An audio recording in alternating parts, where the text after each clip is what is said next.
Okay, so this is my second catch and cook for 2017.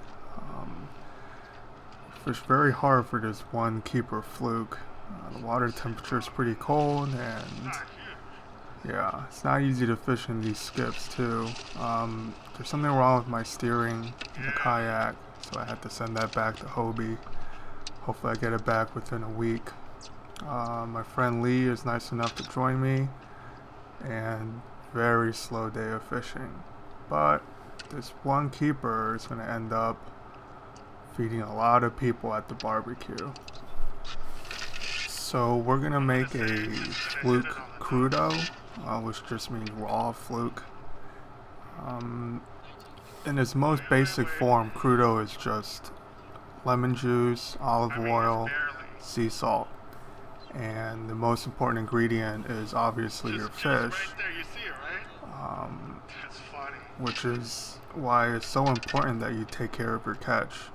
You know, definitely bleed it out. With fluke, it's more about just the color of the fillet rather than the flavor. You know, it's a very mild fish, but still, since you are serving it raw, you want the nicest looking fillets possible. Bleed it out, put it on ice. You know, the only time it should be on your stringer or fish clip is while it's bleeding out. After that, you want to keep the temperature low.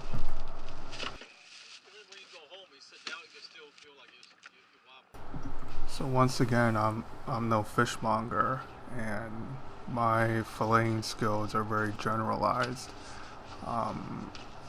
Therefore, I'm not going to attempt the party boat method of making the cut and then removing the fillet, going in blind with your fillet knife.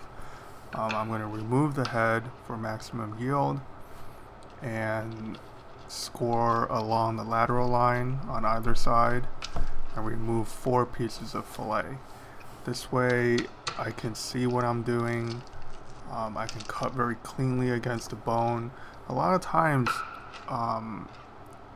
on the party boats, you see the mates going with the fillet, and don't get me wrong, I've met mates who are real pros, and they can remove that whole piece in about 5 seconds with no feathery cuts to the bone side of the fillet. But I've also seen a lot of hack jobs, you know, and that's fine if you're gonna go home and batter or bread and fry it up, but not so much if you're going to serve it raw. You need a very intact fillet to get the best presentation slices for your final dish. So anyway, this is how I prefer to do it. It takes me a little bit longer, but I get a pretty decent final product to work with. So here, just a quick note about prepping raw fish. There's definitely a risk anytime you eat fish or eggs or beef, rare or raw.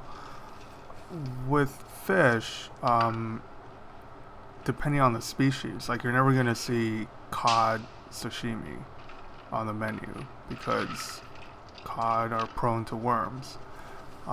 With fluke, I've never seen anything or even heard of anything like that. But what's going to get you is cross-contamination.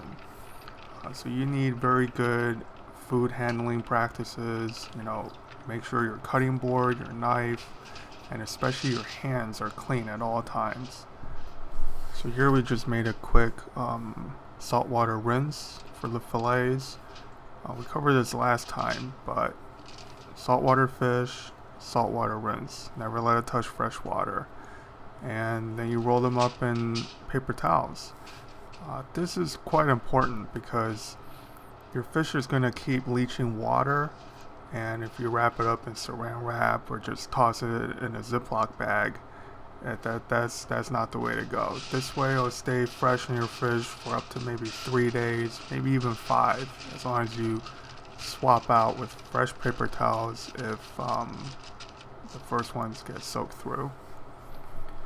Alright, so The first step to our crudo prep is juicing up a couple limes, reserving that. We're going to add some of the grapefruit and orange juice to that as well.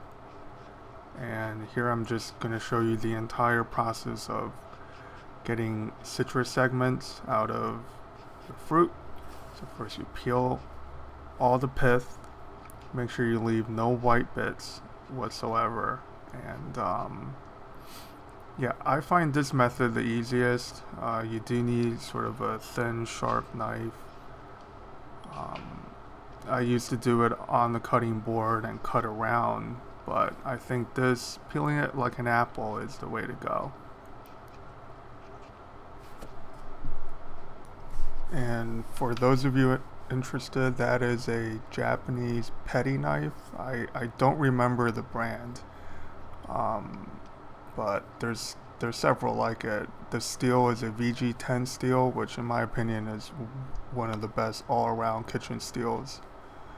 So anyway, you go in between the membrane and you remove the segments that way. With the grapefruit, you're going to get larger portions, so I go back and actually slice those in half. You want your citrus segments to be roughly the same size as the fish. Okay, so there's the lime juice that we squeezed earlier. I'm just adding a little grapefruit and orange juice to that. I'm also going to cut the acidity with a little bit of agave nectar, maybe a couple teaspoons.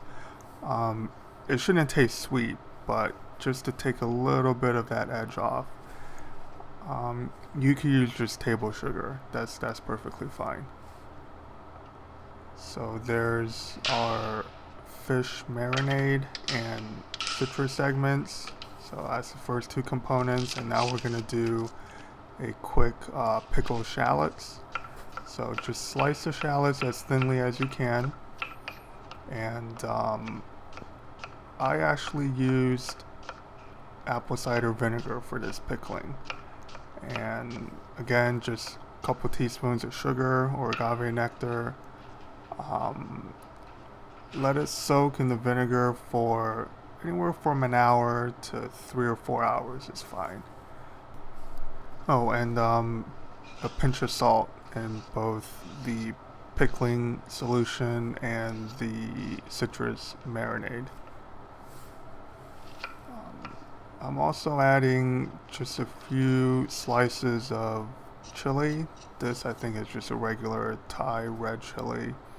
You could use jalapenos if you want. I remove the seeds, but I left the membrane in, so there's definitely a little bit of heat, and how much chili you put in is completely up to you.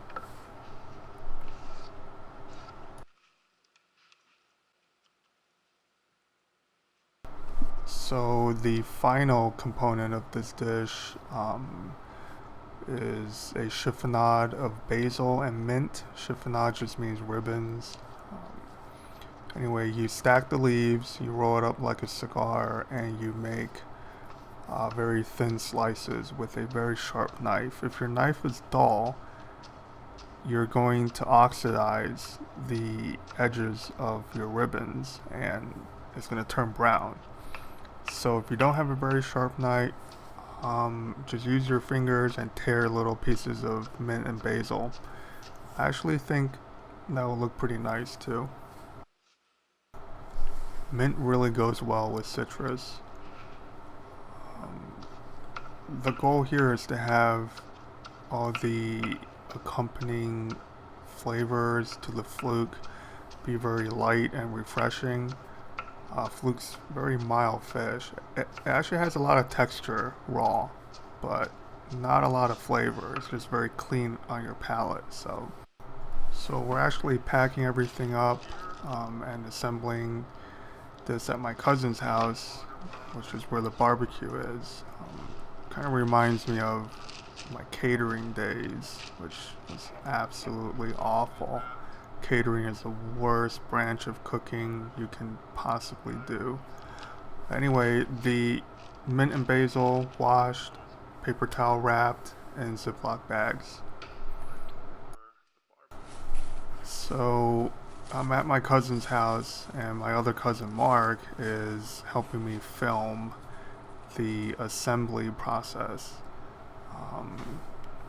He has a much better camera than I do and does a good job. So first you lay your citrus segments down, leave a little space between each piece. I ended up doing 2 of these platters, and I still have FLUKE left over. So anyway, here I'm laying down the pickled shallots.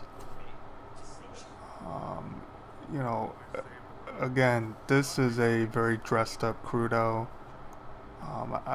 I do think the flavors all work, but if all you do is lemon juice, good olive oil, some sea salt, and nice fresh slices of FLUKE, you'll be good to go. So here I'm trimming up the FLUKE fillet a little bit.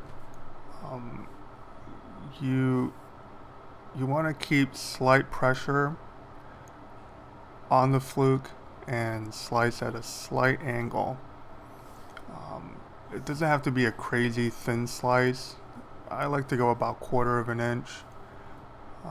And you lay the pieces on a plate or in a big bowl, and we're going to spoon the marinade over the fish, let it sit for about 5 minutes, 10 minutes tops, and then move on with our assembly. Just a quick note, I do prefer the white side of the FLUKE for crudo. For ceviche, the dark side works even better. Anyway, my cousin happened to have some daikon radish sprouts, and they're very nice, they're very peppery. So I toss it with a little bit of that citrus juice, a pinch of salt, and that's going to go on the dish at the very end. So now I'm laying down my FLUKE pieces. You don't have to be, too specific as to where you lay them down, but just try to imagine using a fork. Your guest should be able to scoop up a piece of fruit along with a piece of FLUKE. There should be some pickled shallots in each portion, and the whole thing should fit into their mouth, right? It should be like a bite-sized portion. So anyway, here I'm doing the chiffonade of basil, followed by mint. So this dish ends up having quite a few components, but it is not really a technical dish. The only technical aspect of it is the fish butchery, which if you're a fisherman, you already know how to do that. And if you fish on a party boat, someone does that for you.